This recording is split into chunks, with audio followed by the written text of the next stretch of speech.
Jungle amazonienne en Bolivie. Cet après-midi, 2 sections de l'armée partent en mission. Pas d'armes à la ceinture, mais des machettes. Cette région du Chaparré a déclaré la guerre à la coca, une plante dont est extraite la cocaïne. Une drogue dure que la Bolivie produit de plus en plus. À mes ordres, débarquez!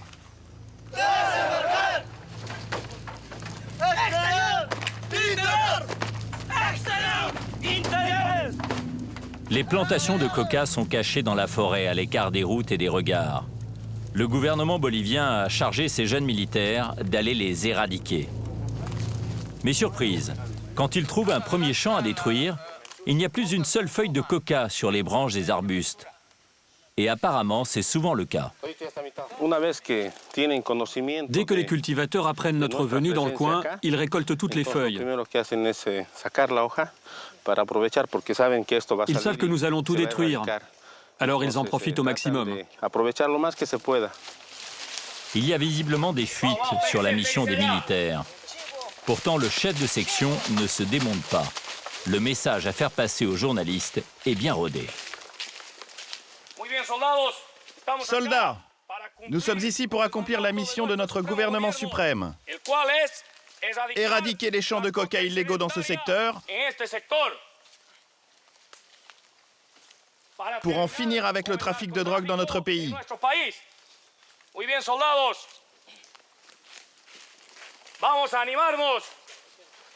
Soldats, en avant, marche! Et il y a du boulot, car les cultures de coca clandestines comme celle-là ont envahi une grande partie du pays. Coupez, coupez bien! Allez, allez! Avec cette démonstration, l'armée bolivienne veut nous faire croire qu'elle contrôle le phénomène. Ce n'est manifestement pas le cas partout, comme nous le confirme ce policier venu assurer la sécurité des jeunes soldats. Dans une zone entre Santa Cruz et le Chaparré, ni ce groupe d'éradication, ni les forces spéciales ne peuvent pénétrer dans la jungle. Les narcotrafiquants nous bloquent le passage.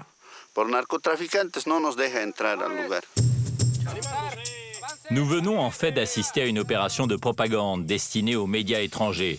Sous la pression internationale, le gouvernement veut donner l'impression qu'il prend au sérieux la lutte antidrogue après des années de laisser-aller.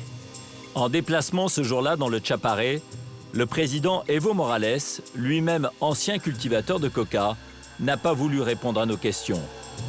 Nous souhaitions l'interroger sur la recrudescence de la production de cocaïne dans son pays. Je ne pense pas qu'il veuille vous voir. Alors il faut vous pousser. S'il vous plaît, poussez-vous. Evo Morales refusera également toutes nos autres demandes d'interview. La coca et la cocaïne, un sujet très sensible qui embarrasse tout particulièrement le président bolivien.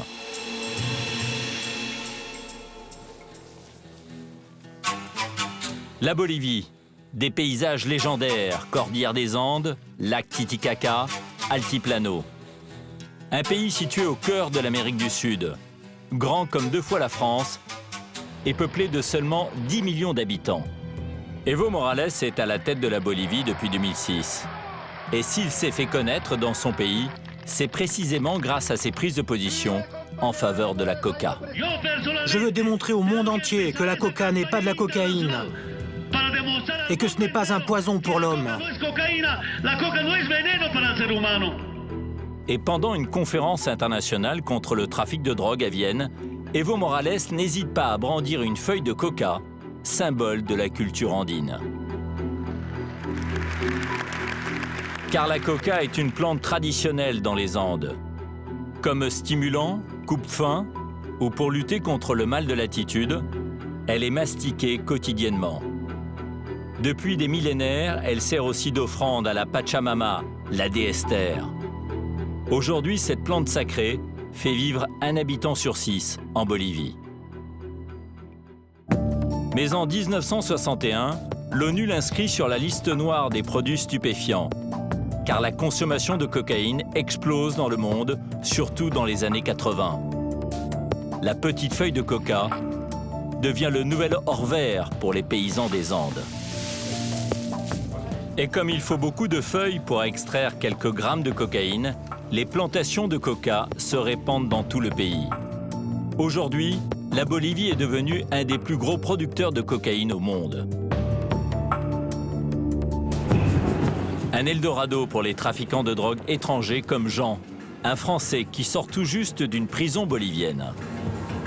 Je peux dire que j'étais dans la prison la plus folle du monde. Nous rencontrerons également des cultivateurs de coca que le narcotrafic arrange bien.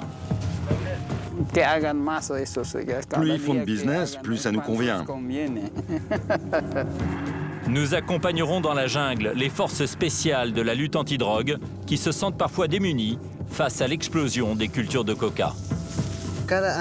Chaque année qui passe, il y a de plus en plus de laboratoires de cocaïne. Nous suivrons l'enquête d'une procureure dépassée par les ruses des trafiquants de cocaïne. Probablement que la majorité arrive à s'échapper. Nous entrerons dans l'étonnante prison de San Pedro où de gros bonnets du trafic de cocaïne ne mâchent pas leurs mots sur la complicité des autorités boliviennes. La police m'a demandé 5 millions de dollars. Nouveau cartel, tourisme de la drogue, nous allons vous raconter comment la Bolivie est devenue l'un des principaux pays producteurs de cocaïne au monde. Un trafic sur lequel les plus hautes autorités semblent fermer les yeux. Notre enquête commence à La Paz, la capitale administrative de la Bolivie, perchée à 3700 mètres d'altitude. C'est la ville préférée des touristes. La nuit, dans les quartiers fréquentés par les voyageurs étrangers, beaucoup de chauffeurs de taxi connaissent les bars. Un nom de code, car aucun guide touristique ne les mentionne.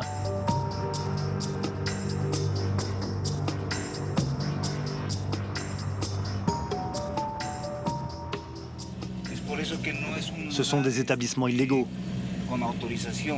C'est à cause de la cocaïne qu'on peut se procurer à l'intérieur. C'est pour ça qu'ils changent toujours d'endroit. Les bars, ce sont les bars à cocaïne clandestins de La Paz. Uniques au monde, leurs adresses ne se refilent que grâce aux bouches à oreille. Comme moi, je travaille devant les boîtes de nuit, comme le Malegria. Eh bien, ce sont les patrons qui me refilent leur adresse. Et il y a beaucoup de touristes qui vont dans ces bars? Ouais. C'est même interdit aux Boliviens. Il y a des gens du monde entier à l'intérieur. Des Européens, des Américains. Des repères de touristes amateurs de drogue. Celui où nous allons ce soir est situé dans un bon quartier de la ville, à quelques rues seulement du palais présidentiel et du siège de la police. À l'extérieur, un gorille attend le touriste. C'est ouvert? Oui, c'est ouvert. La grille d'entrée est cadenassée.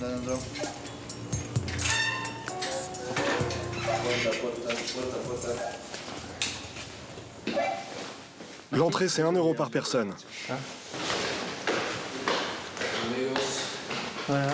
Le bar est situé à l'étage, derrière une seconde porte, elle aussi bien gardée. À l'intérieur, tout a l'apparence d'une discothèque ordinaire. Au fond, une table est occupée par un groupe de touristes. Bonsoir. Vous savez si la qualité de la cocaïne est bonne ici? Ouais, c'est de la bonne. Et vous venez d'où? De France. France? Alors elle est certainement meilleure que chez vous. Et meilleur qu'en Irlande aussi.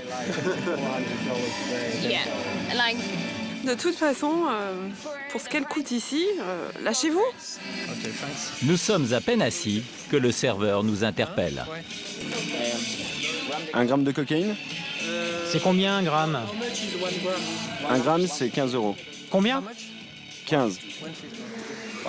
Allons-y pour 1 gramme. Nous rejoignons la table occupée par les touristes.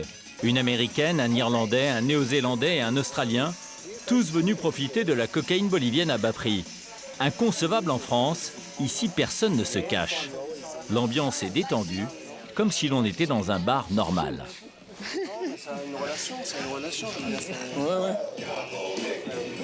La nuit promet d'être longue. Les bars sont ouverts jusqu'à 10 h du matin. Des dizaines de touristes défileront autour de cette table en toute impunité. Les descentes de police sont très rares.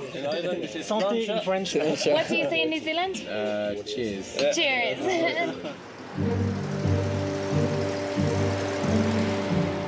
Ce laxisme des autorités attire également vers la Bolivie des trafiquants internationaux. Ce matin, à La Paz, nous avons rendez-vous avec Jean, un Français de presque 60 ans, fiché au grand banditisme. Gracias, señora. Jean vient de passer 19 mois en prison pour trafic de drogue.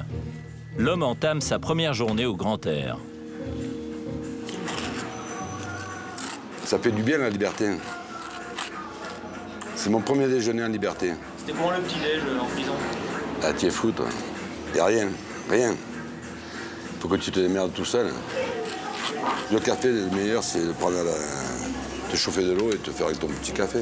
Une expérience difficile. Pourtant, Jean est un habitué de la vie carcérale. Il a déjà passé presque 15 ans de sa vie derrière les barreaux, souvent pour trafic de stupéfiants. J'ai fait des années de prison. Hein. Autriche, Hollande, Angleterre, Pérou, Bolivie et la France. Ça commence à faire, hein. Mais il y a un mec qui a dit, dans un bouquin, si tu veux pas te brûler, tu rentres pas dans la cuisine. Alors je vais plus rentrer dans la cuisine, pour éviter de me brûler. Ces dernières années, c'était la cocaïne qu'il cuisinait, qu'il conditionnait pour lui faire passer les frontières. Et t'as beaucoup cuisiné? Un peu, ouais, un peu trop. J'ai un peu trop mis les mains dans la farine. Jean s'est fait arrêter à La Paz en 2009, en possession de 3 kilos de cocaïne. Il était venu en Bolivie pour se refaire, profiter de sa drogue bon marché. Car quelques années auparavant, il était tombé pour 7 kilos de poudre, au Pérou. Alors quand une grosse affaire de stup fait la une de la presse, ça l'intéresse. Oh putain, c'est chaud, hein. 6 personnes sont mortes avec un avion que les narcos ont utilisé. Ah ben ici, les histoires de narcos, hein, c'est toutes les semaines. Hein. C'est vraiment chaud ce pays. Hein. Il vaut mieux vite partir. Hein. Jean veut désormais fuir la Bolivie, car sa liberté n'est que conditionnelle. Pour l'obtenir, il a versé 10 000 $ à un bon avocat. Et il risque toujours 15 ans d'enfermement dans la prison de San Pedro. Alors regarde, tu vois le toit là? Tu vois la guérite? Tu as un toit en pente. Là, c'était ma cellule. C'est un truc de fou ici, où tu as de l'argent, tu t'achètes une cellule. Et moi, je l'ai loué 100 $ par mois. Donc, ils ne te donnent rien à manger. Et si ce n'est pas d'argent, tu es mort. Hein. Des mauvais souvenirs, comme le jour de son arrestation. J'enregistre mes bagages. Ça passe comme une lettre à la poste.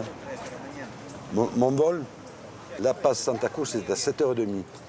Ils l'ont retardé jusqu'à 10h30 du soir. J'ai senti le truc, mais j'étais dans le piège, puisque je ne pouvais plus récupérer mes bagages. J'avais mon billet d'avion qui était enregistré, j'avais ma place et tout. Bon, ils ouvrent la mallette, ils trouvent les plaques, 3 plaques d'1 kilo. Imagine-toi, ils essaient de gratter pour sortir. Et la preuve de la cocaïne, il n'y a rien du tout, il n'y a aucune preuve. Rien. Ça ne réagit pas. Après, ils ont creusé.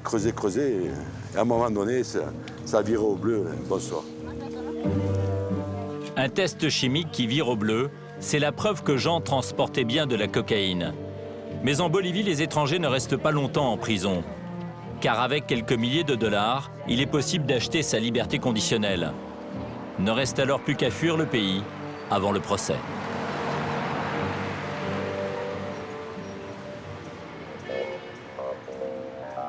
Santa Cruz, à 500 km de La Paz, c'est la capitale économique du pays et c'est ici que la plupart des trafiquants de drogue étrangers comme Jean organisent leur business. Cette ville est devenue la plaque tournante du trafic de cocaïne en Bolivie. De son aéroport décollent les vols directs vers l'Amérique ou l'Europe. Comme ce jumbo jet en direction de Madrid cet après-midi. Les trafiquants préfèrent éviter les escales. Dans la foule du hall des départs, le lieutenant Henry, officier des forces spéciales antidrogue, n'a pas son pareil pour les démasquer. Il est à l'affût du moindre comportement suspect.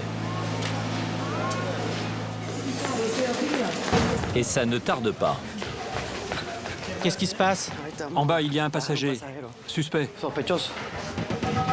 Pour l'attendre, le policier se rend dans la zone des fouilles. C'est une personne un peu nerveuse qui porte une chemise rouge. Elle doit être américaine ou européenne. Elle a une chemise rouge.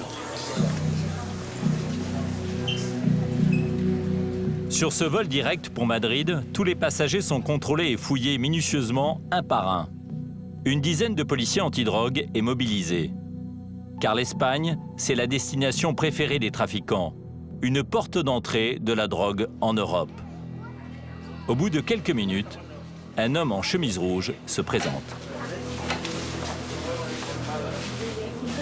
Vos papiers, s'il vous plaît. Je vis en Bolivie, mais j'ai la nationalité allemande.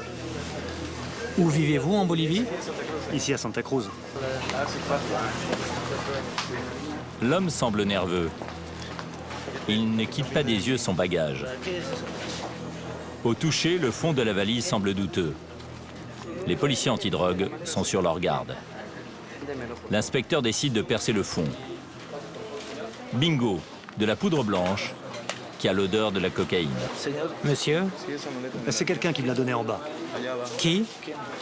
Un homme. Même s'il prétend avoir reçu cette valise, c'est bien un cas positif. Monsieur, vous êtes en train de transporter de la drogue. Accompagnez-le au bureau. Luigi, positivo el caso. Fais quand même attention à lui. Encadré de près par plusieurs policiers antidrogue, l'homme à la chemise rouge cherche encore à se disculper. Il décrit au policier la personne qui lui aurait remis cette valise.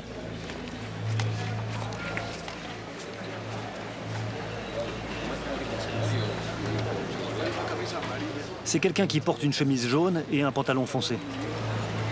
Ce n'est pas le mec là-bas à côté de la porte?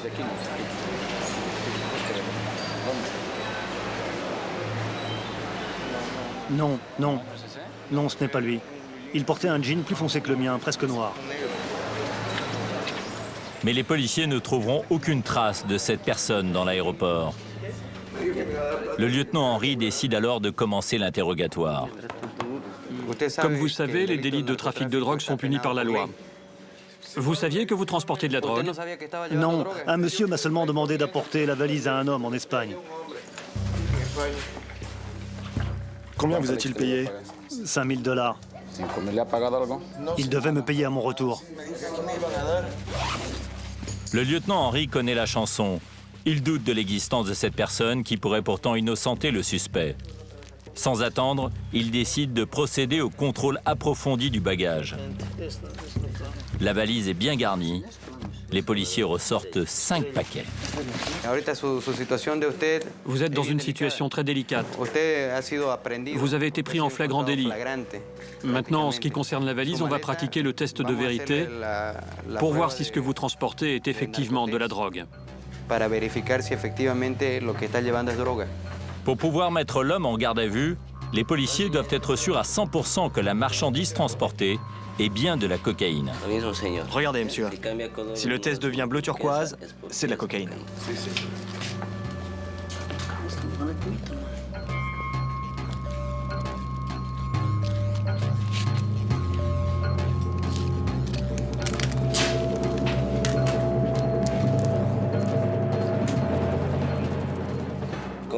Avec cette réaction chimique, nous pouvons maintenant affirmer que c'est bien de la cocaïne. C'est même de la cocaïne de très bonne qualité. Ça a immédiatement changé de couleur. Sur la balance, 7 kilos de cocaïne pure.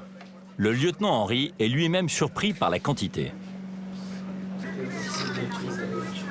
C'est beaucoup de drogue. Beaucoup trop de drogue pour une si petite valise. C'est une affaire exceptionnelle. Une fois en Espagne, cette valise pleine à craquer de cocaïne pure aurait pu rapporter jusqu'à 2 millions d'euros à ses revendeurs. Le trafiquant présumé vient d'apprendre qu'il risque jusqu'à 20 ans de prison et il s'effondre. Il m'a menti. Il m'a dit que je pouvais aller visiter ma famille. Il m'a dit qu'il allait me payer. La seule chose que je devais faire, c'est transporter le paquet parce que je suis infirme.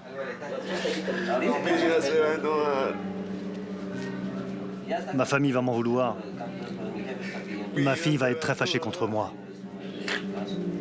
Des larmes qui n'impressionnent pas le lieutenant Henry. Les personnes arrêtées avec de la drogue donnent toujours la même version. Il y a deux possibilités, soit elles mentent, soit c'est le mode opératoire des trafiquants de drogue. Ils recherchent une personne lambda, lui proposent de l'argent et d'une certaine façon la sacrifient. Beaucoup savent très bien ce qu'ils transportent.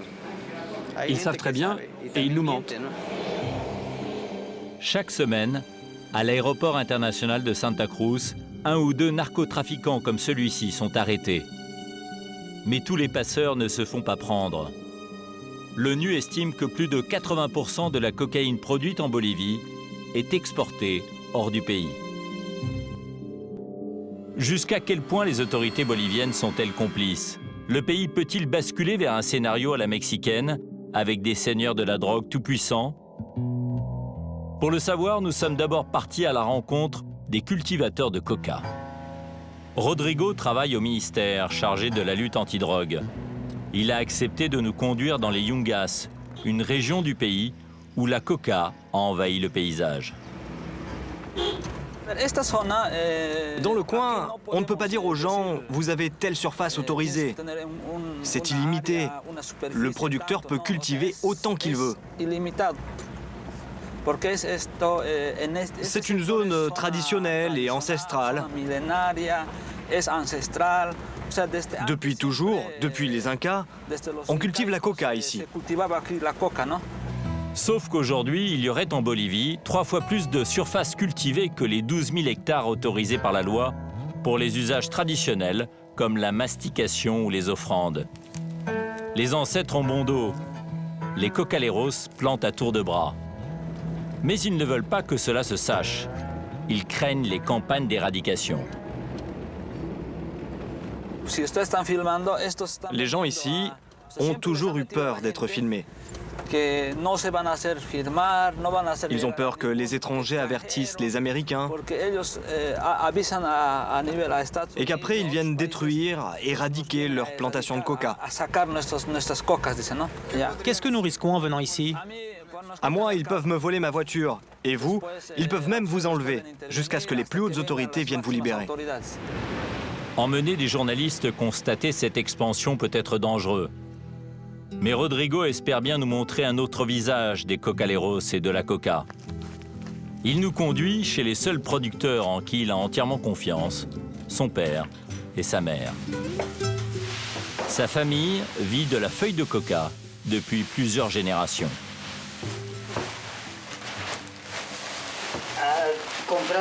Avant, j'étais un vendeur de feuilles de coca et puis j'ai connu ma femme qui était cultivatrice et c'est comme ça que j'ai commencé à cultiver.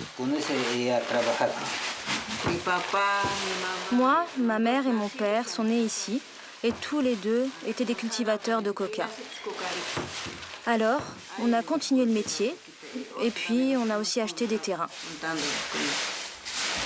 Un travail très physique, une vie rythmée par les 3 récoltes annuelles. Elle a pourtant bien changé depuis l'arrivée d'Evo Morales au pouvoir avec sa politique en faveur des cocaleros. Ici, le président est un véritable héros.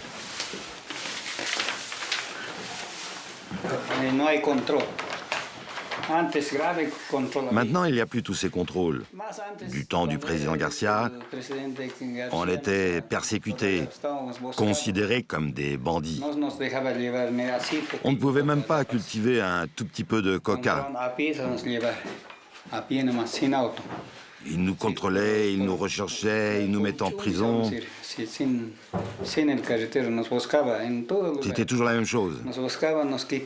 Tout ça, c'est fini avec Evo Morales.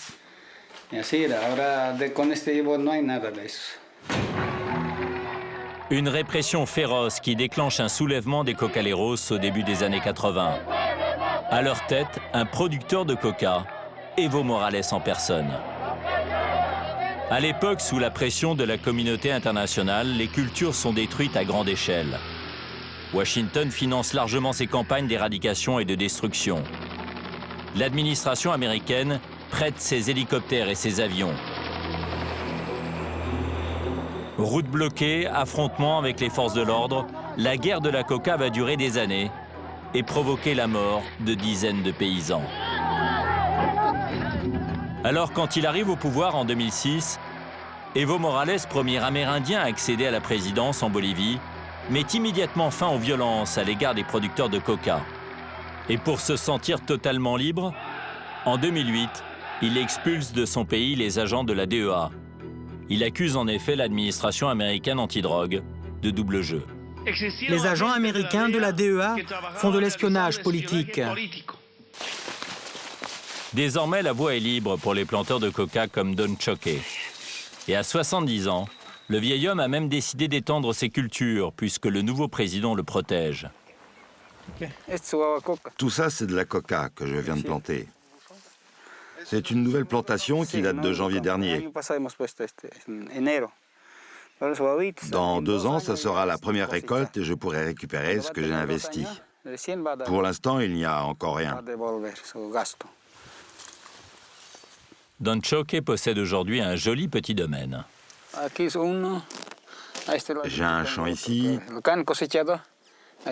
un autre de l'autre côté et encore un juste à côté là-bas. Celui-là va jusqu'en bas, jusqu'à la rivière. La famille de Don Choque récolte la coca à la main. Rodrigo vient souvent aider ses parents.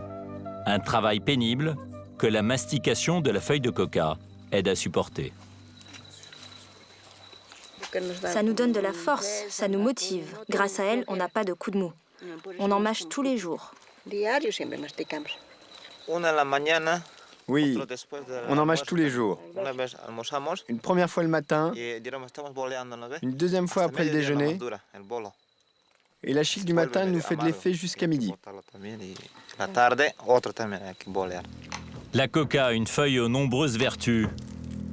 Et Rodrigo, comme tous les cocaleros, ne comprend pas pourquoi elle est interdite dans le monde entier, classifiée comme drogue par les Nations Unies. J'aimerais bien que les Nations Unies viennent vérifier notre réalité, qu'ils fassent de vraies études sur le terrain, et que ces gens qui n'ont jamais posé leurs pieds ici, qui n'y connaissent rien, arrêtent de décider sur nos traditions. Toute la Bolivie en prend. Nous ne sommes pas des drogués, on va bien. Nous n'avons pas de problème.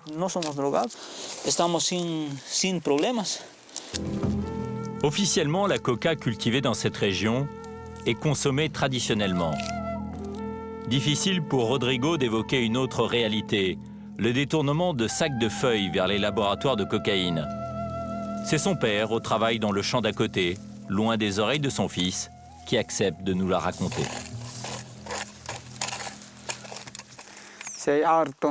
Lorsqu'il y a beaucoup de fabrication de cocaïne, le prix de la feuille de coca augmente.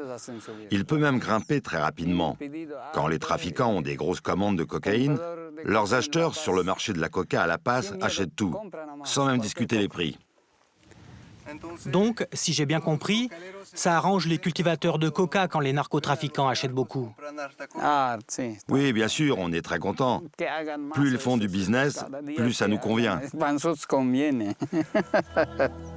Cette forte demande des narcos en feuilles de coca peut même multiplier son prix par 2.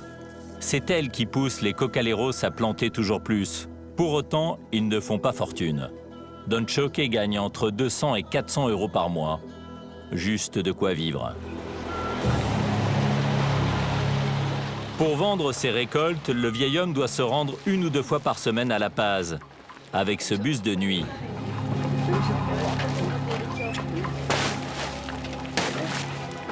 Sur le toit, les sacs de coca des autres cultivateurs du village. Un voyage de plusieurs heures, très fatigant, avec à chaque fois l'espoir de vendre sa production au meilleur prix. Il est 4 heures du matin quand nous arrivons enfin au grand marché de la coca de La Paz. Mais impossible de suivre plus loin Don Choque. S'il vous plaît, arrêtez de filmer. Ne filmez pas ou je vous prends la caméra. Vous comprenez? Ce n'est pas encore l'heure d'ouverture du marché. Revenez à 8 heures. Et là, vous pourrez parler avec un dirigeant. Notre caméra n'est pas la bienvenue. Ce marché de la coca est pourtant officiel. Alors nous décidons de revenir vers 8 heures du matin, demander l'autorisation de rentrer à un dirigeant. C'est le même garde qui nous accueille. Tous les dirigeants ont eu une urgence. Ils ont dû tous partir.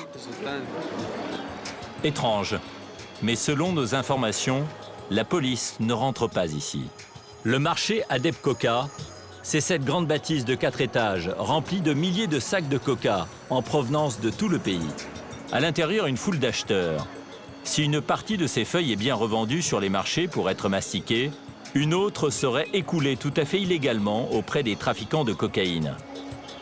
Selon un rapport de l'Office des Nations Unies contre la drogue et le crime, les 2 tiers des feuilles de coca produites en Bolivie servent à la fabrication de cocaïne. Nous décidons alors de nous rendre dans cette région où est fabriquée la cocaïne. Elle se trouve à seulement quelques heures de La Paz, derrière les hauts plateaux de l'Altiplano. C'est au bout de cette route que sont cachés les laboratoires de cocaïne, entre Cochabamba et Santa Cruz, un axe majeur du trafic de drogue en Bolivie, situé au cœur de la jungle amazonienne. Nous avons rendez-vous avec les forces spéciales de la lutte antidrogue.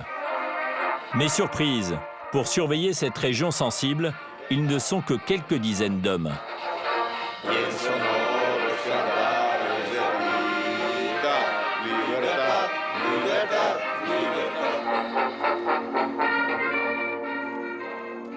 2 heures du matin, une patrouille va partir en mission. C'est l'heure où dans la jungle, les laboratoires de cocaïne tournent à plein régime. Chaque nuit, ils se font livrer clandestinement des sacs de feuilles de coca.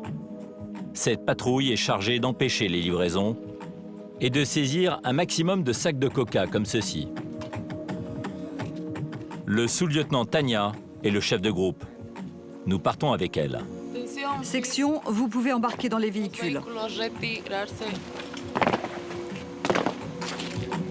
Elle dispose seulement d'une dizaine d'hommes pour surveiller 300 km de route. Une mission difficile, mais pas impossible, selon la policière.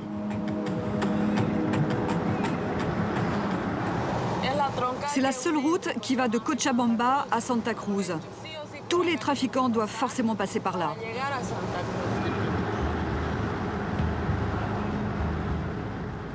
Le premier point de contrôle est installé à quelques kilomètres de la base, après un péage stratégique impossible à contourner par des chemins de traverse.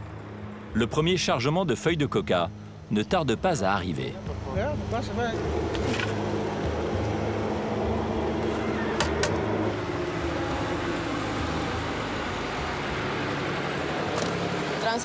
C'est un transport de coca et on va tout contrôler. Il n'y a pas de problème, je vous ouvre la bâche. D'où venez-vous? De La Paz. De La Paz? Et vous allez où? À Santa Cruz. À Santa Cruz? Merci. Dans la benne, sous les couvertures, des dizaines de sacs de coca. Les propriétaires sont obligés de voyager avec leur récolte. 6 sacs maximum par personne. C'est la loi en Bolivie. Et à chaque contrôle, ces paysans doivent prouver qu'ils sont en règle. Fernando Fernandez, vous avez l'autorisation? Vous pouvez me la montrer? Sans ces précieuses autorisations, cette coca serait illégale et immédiatement confisquée. Là, c'est un chargement légal apparemment. C'est destiné à la vente dans les kiosques, les boutiques. Ce n'est pas pour les narcotrafiquants. Cette fois-ci, rien d'anormal. Mais moins d'une demi-heure après le début des contrôles, Tania décide tout d'un coup de lever le camp. Elle a repéré un indique des trafiquants, assis à proximité du péage. Ce type de personnes, on les appelle des alarmes. Cette personne, elle est là pour nous observer et après pour dire que nous sommes partis. C'est comme ça qu'ils arrivent à nous surveiller.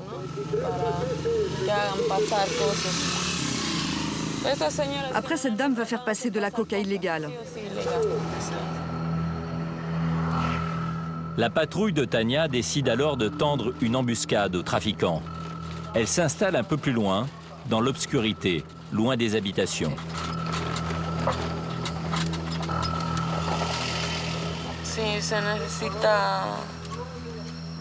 Il faut beaucoup de patience avec toutes leurs alarmes. Parce que nous savons qu'ils nous observent et on doit en permanence jouer au chat et à la souris.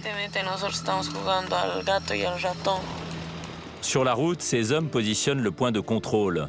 Il faut faire vite. Des indices circulent incognito. Les policiers recherchent l'effet de surprise et ça marche plutôt bien.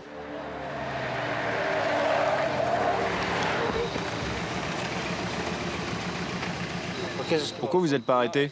Je suis désolé, je vous ai pas vu. Les premières fouilles ne donnent rien. Quand soudain une voiture force le passage. Elle est prise en chasse par les policiers. Il leur faut moins de 2 minutes pour rattraper les fuyards.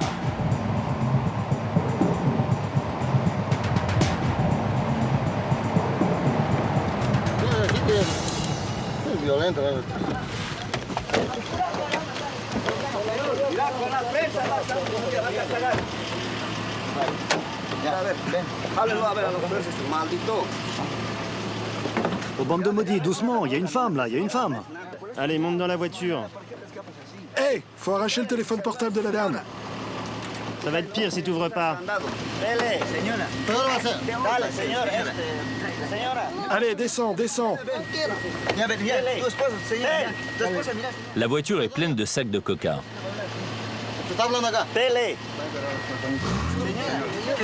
Qu'est-ce qui se passe? C'est de la coca. C'est de la coca illégale qu'ils transportent. Les policiers décident d'embarquer les 2 suspects. Mais la femme résiste. Il faudra 3 policiers pour la maîtriser. Il faut monter, monte. Il ne faut pas résister.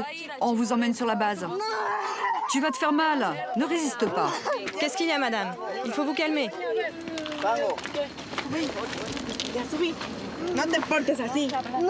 Ne résistez pas.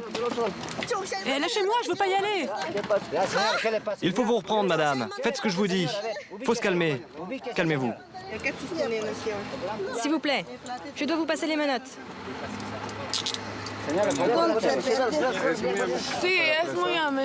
Très souvent, les gens sont agressifs. Parce que là, elle sait qu'elle va perdre sa coca et sa voiture. La voiture va être confisquée et la coca va être saisie parce qu'elle n'a pas de document légal. C'est très certainement un transport de coca pour les narcotrafiquants. Allez, on y va. Ces narcotrafiquants, ce sont les propriétaires des laboratoires de cocaïne. Ils ont à leur service une armée de petites mains, prêtes à tout pour gagner un peu d'argent. Je devais gagner avec ce travail 5 €. Qu'est-ce qui va m'arriver?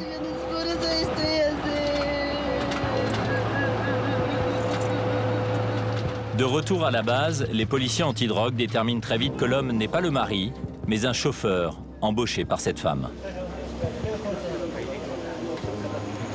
Vous pouvez m'expliquer pourquoi vous ne vous êtes pas arrêté? Mais j'aurais bien voulu m'arrêter. Mais la dame m'a dit d'accélérer, alors j'ai obéi. Le vrai propriétaire de la marchandise, c'est elle. Elle n'est pas enregistrée comme productrice de coca et n'est donc pas autorisée à en transporter. Mais depuis l'arrivée d'Evo Morales au pouvoir, ces petits producteurs qui alimentent le trafic ne risquent plus la prison. Seule sanction prévue, la confiscation de leur véhicule et de la marchandise. Peut-être qu'on va punir cette dame parce qu'elle était agressive, mais on ne va pas la mettre en prison. Ici, dans le Chaparrais, la circulation de la coca est libre. Ce n'est pas considéré comme un délit. Et pourtant, ces 15 sacs pourraient permettre de fabriquer 1 kilo de cocaïne. Pour limiter la production de cocaïne, une seule solution: détruire les laboratoires cachés dans la jungle. Encore faut-il les trouver. À quelques kilomètres de la base, cet après-midi-là, nous nous joignons à une section des commandos antidrogue qui part à leur recherche. Une expédition semée d'embûches. Les narcotrafiquants s'installent toujours loin des routes, de l'autre côté des rivières.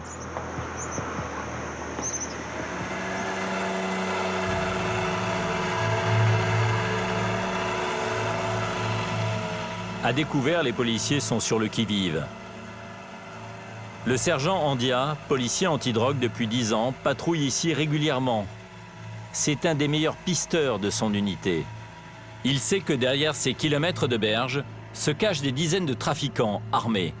Il n'hésiterait pas à tirer sur les policiers pour leur échapper.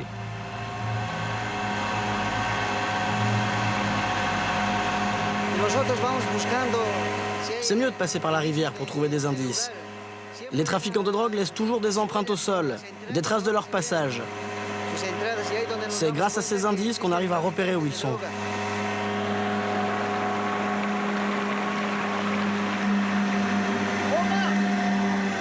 Ils ont dû monter par ici. T'es sûr?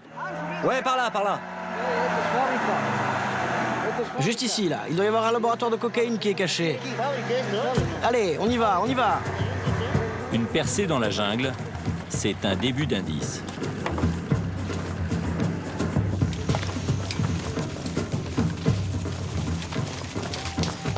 C'est un laboratoire de cocaïne. Le sergent Andia a vu juste, mais ce laboratoire est abandonné, aucune trace des trafiquants. Sauf leurs déchets qui jonchent encore le sol.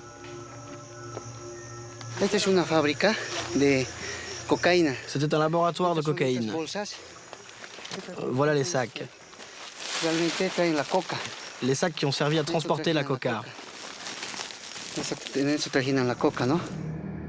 S'il est si difficile de surprendre les trafiquants, c'est que les propriétaires de ces laboratoires de cocaïne utilisent des guetteurs.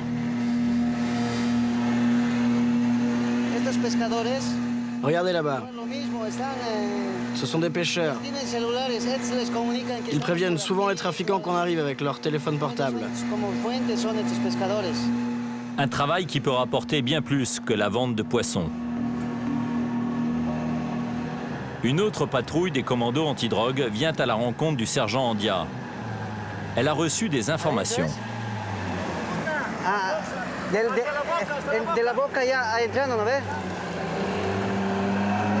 Ils me disent qu'il y a quelque chose à côté du banc de sable. On va aller voir. On y va, on y va. Une fabrique de cocaïne encore en activité serait cachée au fond de ce bras de rivière. Les commandos veulent en avoir le cœur net. Ils décident de s'y engager. Mais plus ils avancent, moins il y a de profondeur. Le lit de la rivière est encombré de branches qui pointent à fleur d'eau. On est bloqué. Accroché au fond.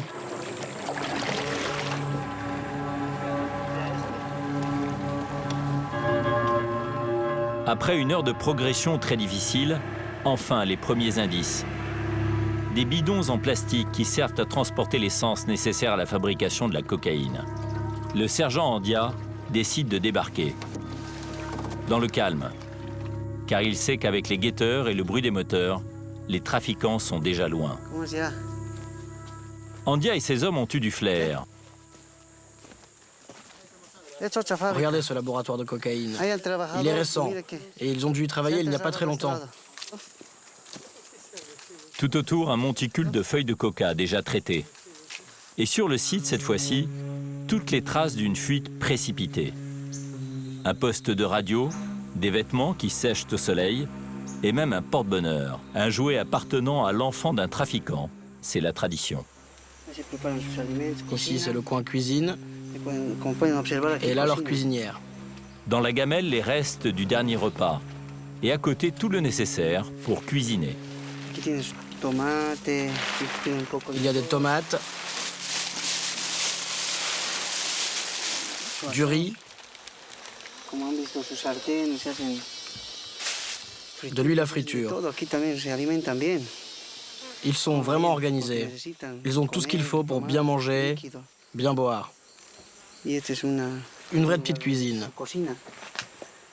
Les hommes du sergent Andia fouillent le laboratoire.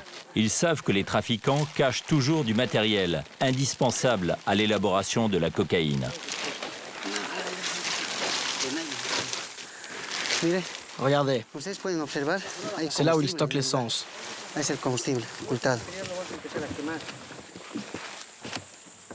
C'est en laissant macérer la coca plusieurs heures dans cette essence que les trafiquants parviennent à extraire la cocaïne contenue dans les feuilles de coca. Et il en faut des centaines de litres. Juste à côté de cette première trouvaille, une barrique en plastique est découverte par le sergent Andia.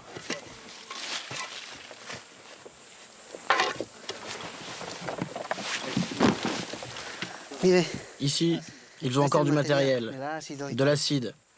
Il y a tout ce dont ils ont besoin. Il ne manque plus que la drogue.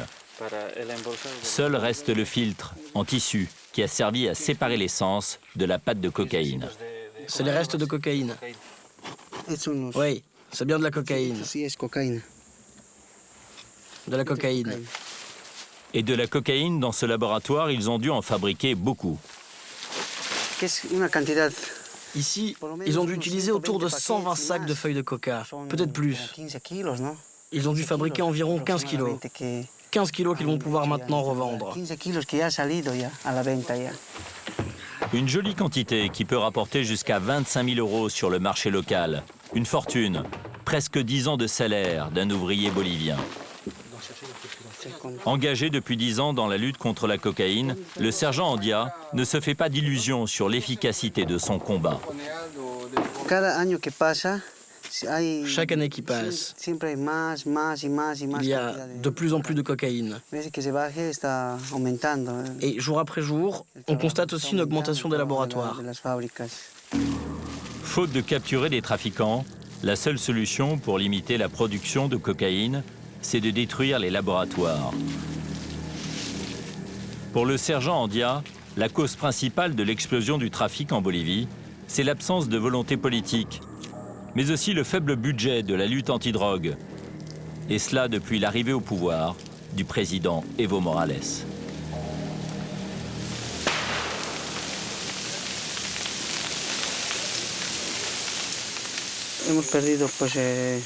Nous avons un vrai manque d'équipement. Par exemple, on n'a pas assez de munitions, d'essence.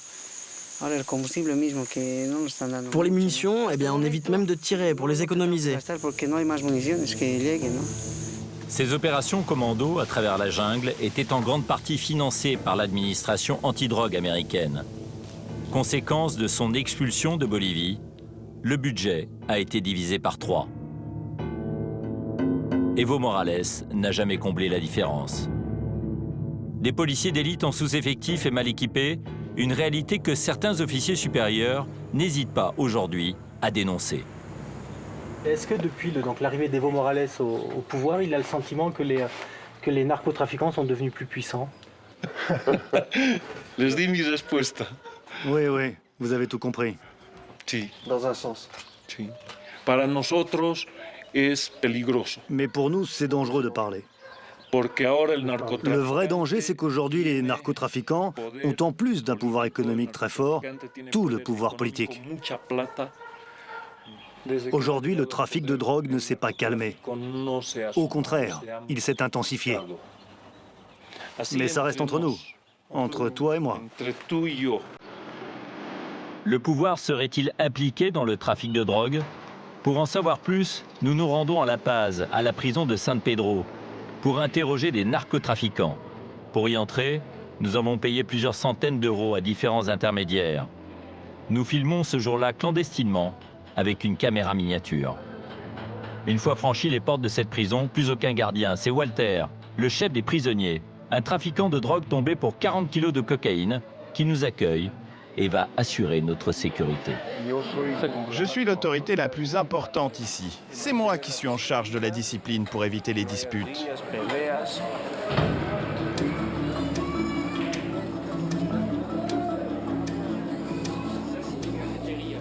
San Pedro ne ressemble à aucune prison européenne. Ce sont les prisonniers eux-mêmes qui s'occupent de tout.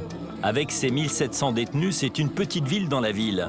Il y a des restaurants, des petites échoppes et même une garderie pour les enfants des prisonniers, car ici, certains vivent en famille.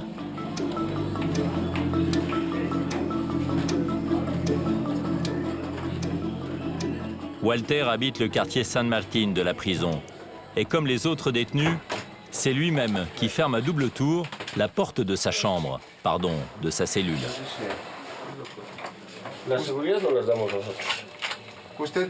Vous avez la clé de votre propre cellule? Oui, j'ai la clé de ma propre cellule. Mais pour moi, c'est comme mon appartement. C'est pas très bien de dire cellule. J'aime pas ça.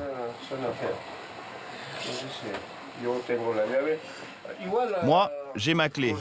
Car ici, on court le risque que quelqu'un vienne nous voler. Et est-ce que les gardiens ont les clés des cellules? Non, seulement nous. Walter est même propriétaire de son logement. Il se l'est offert pour 1000 $. Et c'est la cellule la plus grande de San Pedro. Je l'ai achetée à quelqu'un qui a été libéré. Quand je sortirai d'ici, moi aussi je vais la revendre. Certains prisonniers ont les moyens. À San Pedro, un détenu sur 4 est incarcéré pour avoir trafiqué de la cocaïne. Alors à l'intérieur, le business continue.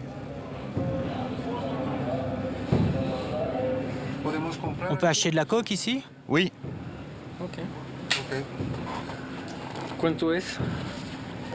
C'est 2 €. Je n'ai pas de cocaïne là sur moi, mais je vais vous en trouver. Attendez-moi. Et quelques minutes plus tard, Walter est de retour. Je vais vous montrer. Ça, c'est ce qu'on consomme ici. Il y a de la marijuana, de la pâte base de cocaïne, et ça, c'est du cristal de cocaïne. Regardez comme il brille. La qualité de cette drogue est la plus pure qu'on puisse trouver.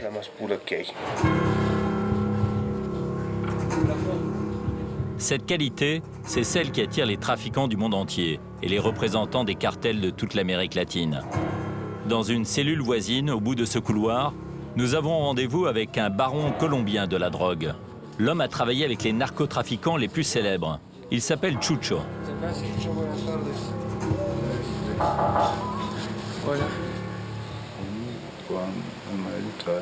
J'ai fait du trafic avec Pablo Escobar, les Mexicains, Gacha, avec Carlos Castaño.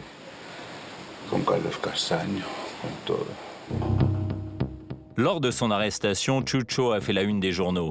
Le chef de la police antidrogue bolivienne l'a accusé de vouloir organiser un gros trafic avec les cartels colombiens. Mais Chucho a une toute autre version de cette histoire. La police m'a demandé 5 millions de $.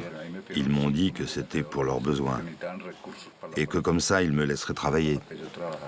Et ces 5 millions de $, c'était pour quoi faire exactement? Trafiquer 1 an, 2 ans? C'est seulement pour pouvoir exporter de la drogue. Comme ça, je pouvais faire sortir 1 ou 2 avions complètement remplis. Un avion, c'est plusieurs centaines de kilos de cocaïne pure. Et cela représente des dizaines de millions d'euros.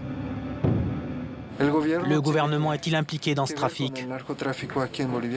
Ah oui, c'est le gouvernement qui gère tout. Ce sont eux les patrons. Evo Morales est-il également impliqué dans le trafic de drogue? C'est même lui qui donne la permission. D'ailleurs, s'il ne veut pas qu'on trafique, il nous fait arrêter. C'est pour ça que je suis là. Chucho dit avoir refusé de payer les 5 millions de $ demandés par les autorités. Le président Evo Morales n'a jamais été mis en cause personnellement dans le trafic de drogue. Mais ces derniers mois, plusieurs grosses affaires ont éclaboussé ses proches et deux hauts responsables de l'État. Dans une cellule voisine, un homme de l'entourage du président, son chaman, Valentin Merillones. C'est lui qui a consacré Evo Morales, chef suprême du peuple andin, juste après son élection à la tête de l'État. C'était en 2006. le chaman qui a vu la lumière dans l'obscurité. Valentin Meriones, l'homme qui a deviné le triomphe d'Evo Morales dans la feuille de coca. Un parrainage gênant. En juillet 2010, le chaman du président est arrêté. On a découvert chez lui 240 kilos de cocaïne. Puis en février 2011, c'est l'ex-grand patron bolivien de la lutte antidrogue, le général Sanabria, qui est arrêté avec l'aide des Américains. L'ex-policier est accusé d'être à la tête d'un cartel international de narcotrafiquants, avec 15 autres fonctionnaires boliviens. Le groupe se préparait à exporter 2,5 tonnes de cocaïne, de la Bolivie vers les États-Unis. Le général Sanabria a aussi dirigé une cellule de renseignement au sein du ministère de l'Intérieur d'Evo Morales. Des scandales qui embarrassent le gouvernement. Après plusieurs demandes, nous avons pu rencontrer le nouveau ministre en charge de la lutte antidrogue. L'importance des délits commis sont d'ordre personnel et pas du tout institutionnel, et encore moins politique. Il peut y avoir une petite présence criminelle dans le pays, mais des réseaux de narcotrafiquants, non, ça n'existe pas. Le pouvoir minimise les faits.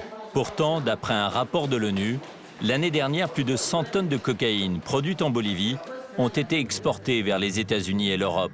Une estimation qui serait en deçà de la réalité. À La Paz, nous retrouvons Jean, le trafiquant de drogue français en liberté conditionnelle. Ce matin, il a une dernière formalité à accomplir. J'ai besoin de plusieurs photos, 2 de profil et 2 de face. Oui, monsieur, c'est 3 €. Ok. Allez-y. Des photos pour compléter son dossier de liberté conditionnelle. À cause des 3 kilos de cocaïne découverts dans sa valise, Jean risque toujours 15 ans de prison. Je contrôle. Ça fait tout vraiment. Un condamné. Bien. Jean n'a pas le droit de quitter le pays. Pour éviter de retourner en prison avant son procès prévu dans quelques semaines, il a l'obligation de pointer tous les lundis au bureau de la police. Une simple formalité. Ah ben voilà, c'est la deuxième signature top. Libre. Là, j'ai la sécurité de ma liberté. Ça fait plaisir, hein, mon pote. Parce que tant que tu n'as pas signé, on ne sait jamais, hein, sur un contrôle, je me retrouve non, interdit. J'ai trop souffert et j'ai trop lutté pour cette liberté.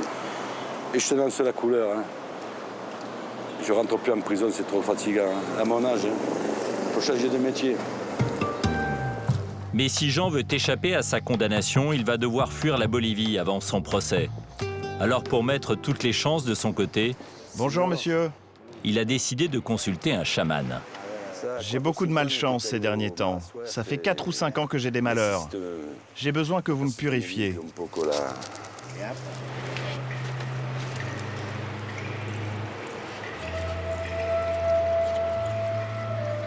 Les chamans sont très populaires en Bolivie.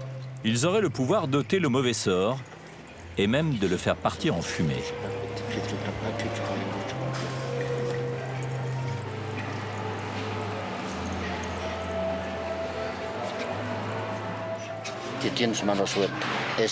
Tu vois, tout ça, c'est ta malchance. La malchance que tu avais avant.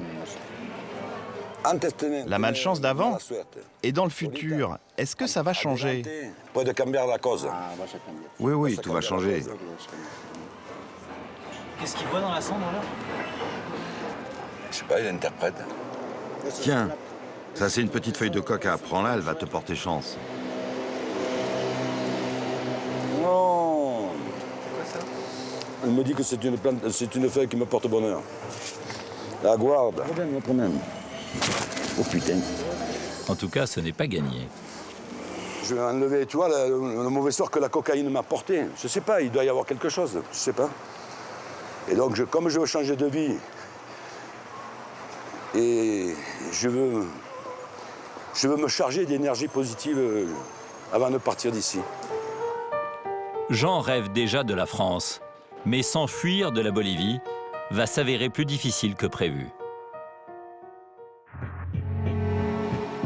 Dans le Chaparré, les policiers antidrogue ont enfin ce matin l'espoir de mettre un trafiquant sous les verrous. Cet enquêteur en blouson jaune va filmer toute l'enquête. Lors d'un contrôle routier, une patrouille de nuit pense avoir repéré un colis suspect. Peut-être de la cocaïne, cachée dans ce bus. Les policiers pensent que le trafiquant est parmi les passagers.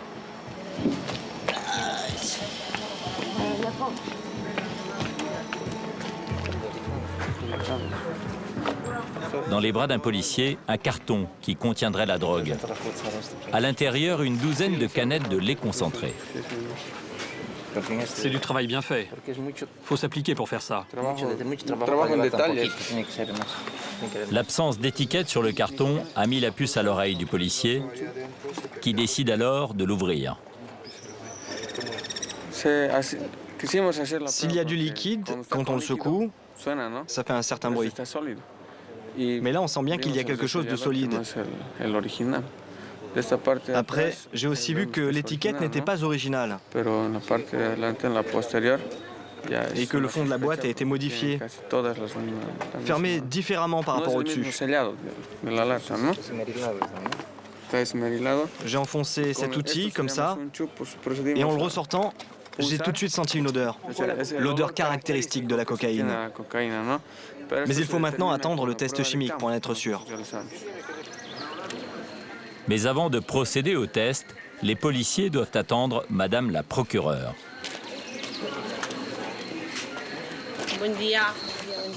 Bonjour madame.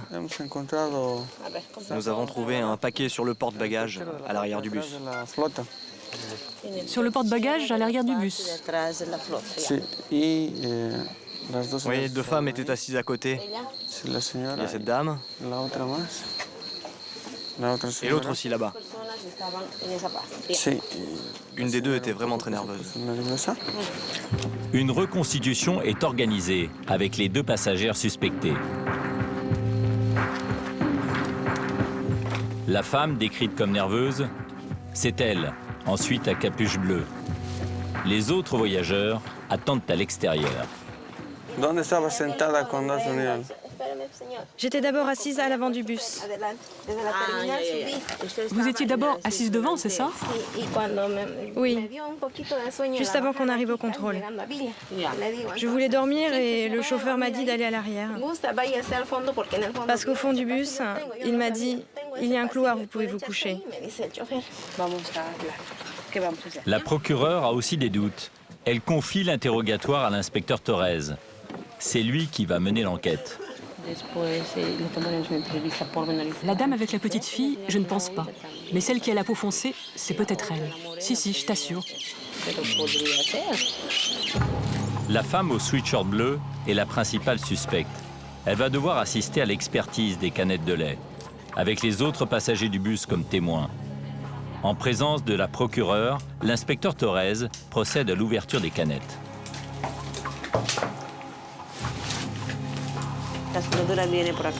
On voit que la soudure a été refaite. C'est très fin, très fin. Du travail de pro. La petite quantité de lait concentré laissée à l'intérieur était censée tromper le nez ou les papilles des policiers antidrogue.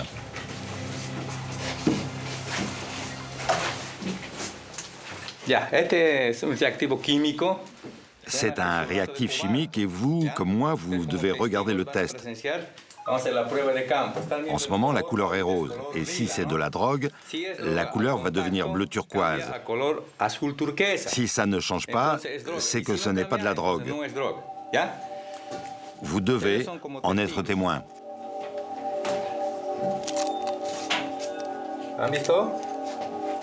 Ha cambiado a azul. A azul turquesa, ¿no? La femme suspectée ne semble pas très à l'aise. Il n'y a plus de doute. C'est de la cocaïne. On peut maintenant procéder au pesage. 3 kilos et 190 grammes. 3.190. Une belle prise pour les policiers antidrogue. Mais le plus dur reste à faire. Il faut maintenant réunir des preuves pour pouvoir accuser formellement cette femme en bleu. Tous les passagers assis à proximité du paquet contenant la cocaïne sont conduits dans la salle des interrogatoires. et c'est elle qui passe en premier.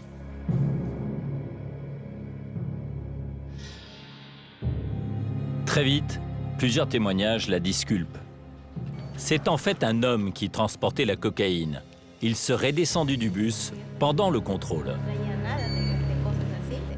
Après 3 heures d'enquête, tout le monde est finalement relâché. Une déception pour la procureure qui reconnaît manquer de moyens.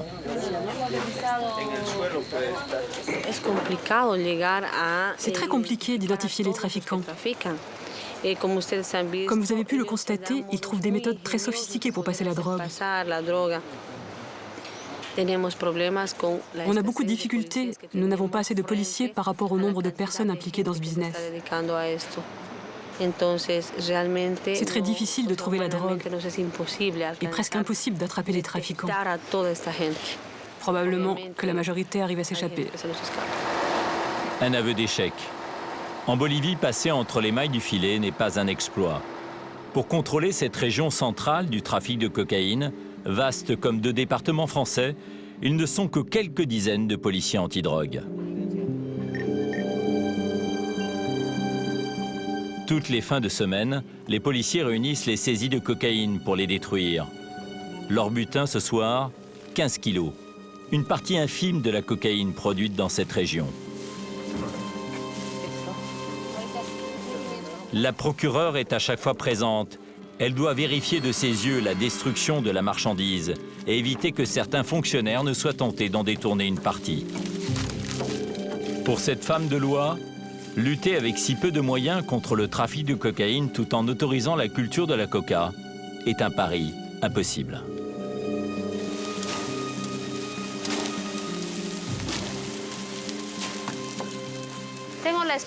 J'ai l'espoir qu'un jour on arrête de faire de la cocaïne. Mais ça va être difficile. Ça va être très difficile que notre pays arrête de cultiver la coca. Parce que c'est quelque chose de traditionnel et culturel. En 2010, la police antidrogue bolivienne n'a saisi que 15 tonnes de cocaïne.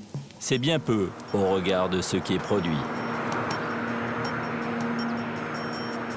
À La Paz, la petite feuille de coca porte-bonheur, offerte à Jean par un chaman, n'a pas encore eu beaucoup d'effet. C'est au tribunal, dans le bâtiment des gardés à vue, que nous retrouvons le Français. Jean a été interpellé lors de son pointage hebdomadaire au bureau de la police. Un courrier adressé par un haut responsable de l'ambassade de France à la ministre bolivienne de la Justice a suspendu sa libération conditionnelle. Nous voudrions attirer votre attention sur le fonctionnement de la justice bolivienne qui libère nos citoyens narcotrafiquants récidivistes sans réelle garantie de présentation et avec à chaque fois de fortes présomptions de corruption. Il dit que je suis un mec dangereux. Sa sortie en liberté nous surprend que j'ai fait des faux certificats de domicile et d'emploi. C'est complètement faux, papa. Jean a peur de devoir accomplir l'intégralité de sa peine et de passer encore 12 ans en prison. Je me force pas, mais j'ai pris un coup dans la tête. Putain. La bataille va être dure, hein.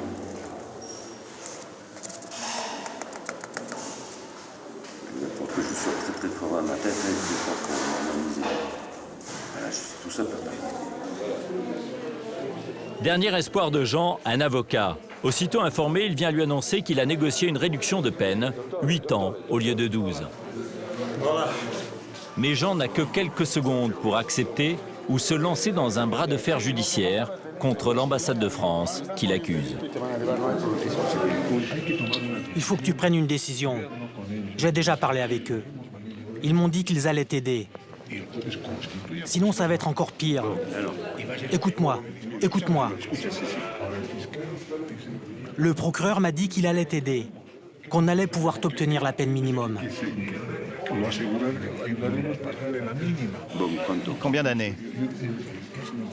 Il a dit 8 ans. C'est sûr, hein? Oui, c'est sûr. Parole d'homme. Parole d'homme, tu as ma parole. C'est dur. Mais attends, dans le zone, je suis dehors. sors, j'ai pas de problème. Je sors libre. Jean a accepté la proposition de l'avocat, une condamnation à 8 ans de prison. Il a vite fait le calcul. En Bolivie, un trafiquant de drogue étranger peut être libéré pour bonne conduite au bout de 3 années seulement. Jean a déjà passé 19 mois derrière les barreaux. Il devrait donc être libre dans 17 mois. Plutôt une bonne nouvelle. À peine 2 heures plus tard, retour à la case départ, la prison de San Pedro. Ouais, Jean. Tu me vois pas là, je suis avec le journal là. Tu es où? Ah si, on te voit là. Alors écoute-moi, il y a des mecs qui sont sous les toits de Paris, moi je suis sous les toits de San Pedro. C'est pas grave, attends, papa, j'ai dormi dans des 5 étoiles, dans des draps le soir, je peux dormir avec une couverture et par terre, hein, ou la nuit étoilée. Sinon j'ai la pêche, tout va bien, voilà. Ça me peut faire aller une pige un peu plus, allez, pour Noël l'an prochain, pas cette année, l'an prochain je suis dehors.